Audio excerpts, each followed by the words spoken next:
but there was another strategy that went along with that.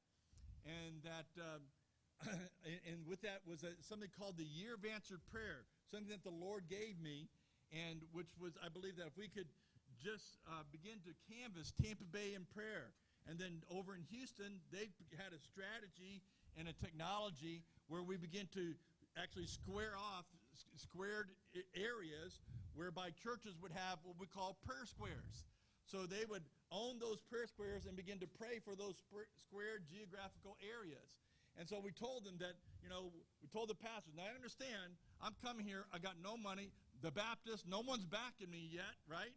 The only thing that's backing me is God said. Amen? So that's all I got, that's all the backing I got, God said.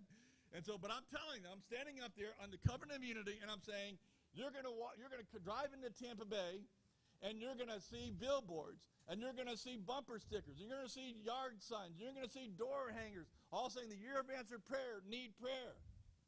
I said, people are going to end up getting saved just out of self-defense. And people are just looking at me, he said, like, well, how is this going to happen? Of course, you're thinking I'm going to ask them for money, which I didn't. But you know what happened? We got together with the intercessors. They began to pray. One of the intercessors, her husband, was a lawyer for Clear Channel. Clear Channel ended up giving us 20 billboards for the next 2 years.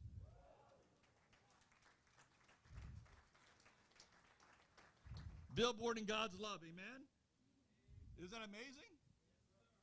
And so we began. Everybody thought first we were a prayer ministry. I said, oh, no, we're not a prayer ministry. But this is what we're doing first. We're going to pray first. Amen?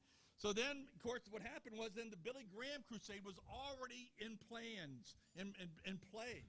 And they were, working together and so forth. And they came to me and said, we're having a hard time getting these pastors to come together and meet and pray. And we know that you got pastors' meetings in 3 different counties going on. And we're just wondering if we could use your meetings as the Billy Graham prayer meetings. And I said, yeah, you can, but we're going to be billing it as the Somebody Cares Billy Graham prayer meetings because you're going to blow in and blow out, and we're going to still be here. Amen?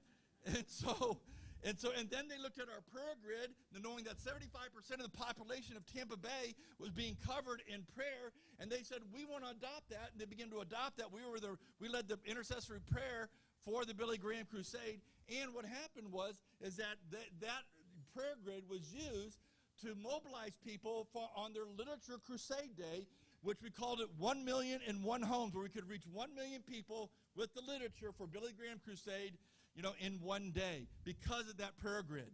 And so that's what took place. And in fact, it was so funny because the Tampa Tribune, they did several articles where Somebody Cares was featured on the front page and so forth. People thought that we had brought Billy Graham in, Listen, I'm not even getting a salary, and we're bringing Billy Graham in, and it was incredible. But the fact is, I wasn't even on a committee because I wasn't around to get on a committee, right? But that's just how God works, amen?